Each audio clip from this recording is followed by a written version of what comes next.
Cup of Christmas Tea by Tom Hegg. The log was in the fireplace, all spiced and set to burn.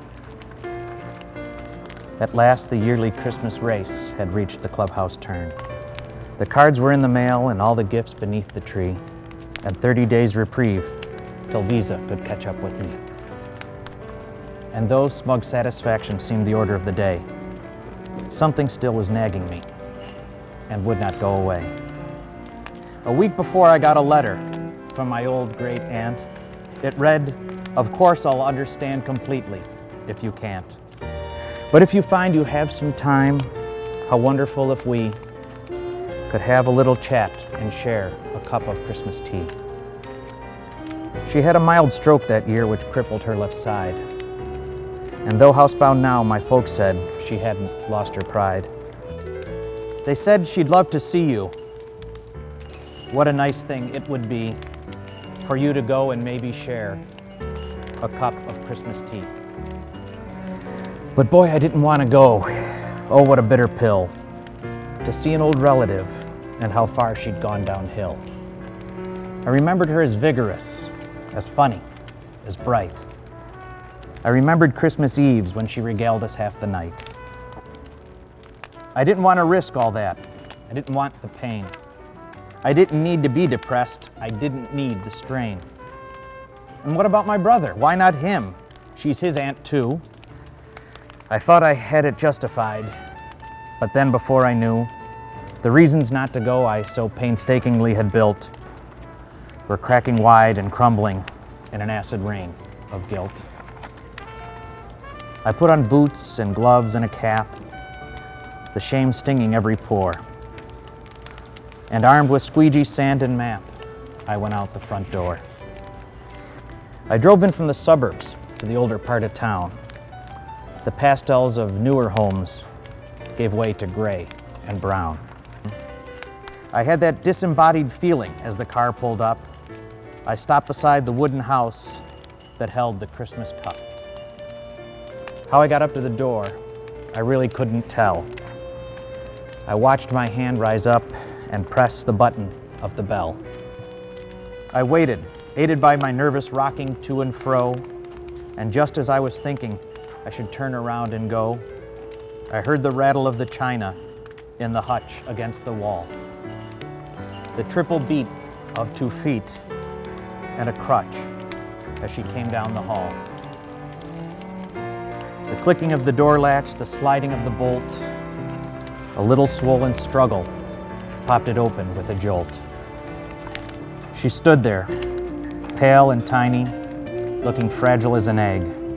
I forced myself from staring at the brace that had held her leg. And though her thick bifocals seemed to crack and spread her eyes, their milky refracted depths lit up with young surprise. Come in," she laughed the words. She took me by the hand. All my fears dissolved away as if by her command.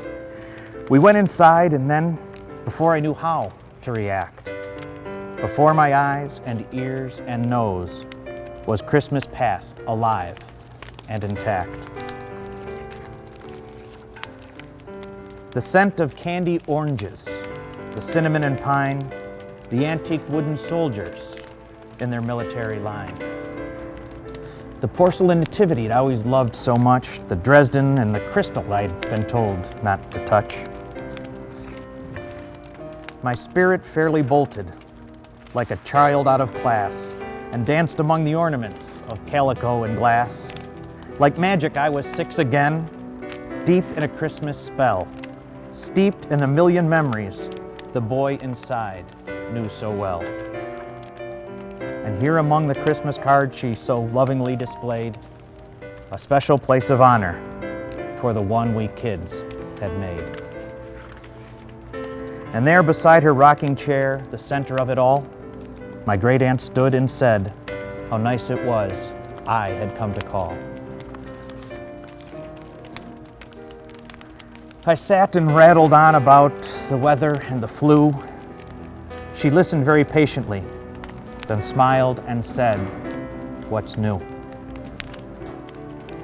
Thoughts and words began to flow. I started making sense. I lost the phony breeziness I use when I get tense.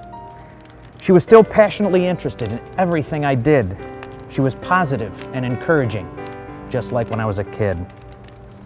Simple generalities still sent her into fits. She demanded the specifics, the particulars, the bits. We talked about the limitations that she had to face. She spoke with utter candor, and with humor, and with grace.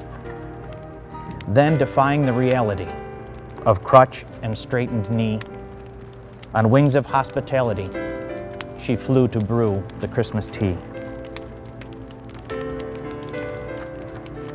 I sat alone with feelings that I hadn't felt in years. I looked around at Christmas through a thick, hot blur of tears. And the candles and the holly she had arranged on every shelf. The impossibly good cookie she still somehow baked herself. But these rich tactile memories became quite pale and thin when measured by the Christmas my great-aunt kept within. Her body halved and nearly spent, but my great-aunt was whole. I saw a Christmas miracle, a triumph of the soul. The triple beat of 2 feet and a crutch came down the hall, the rattle of the china in the hutch against the wall. She poured 2 cups, she smiled, and then handed one to me. Then we settled back and had a cup of Christmas tea.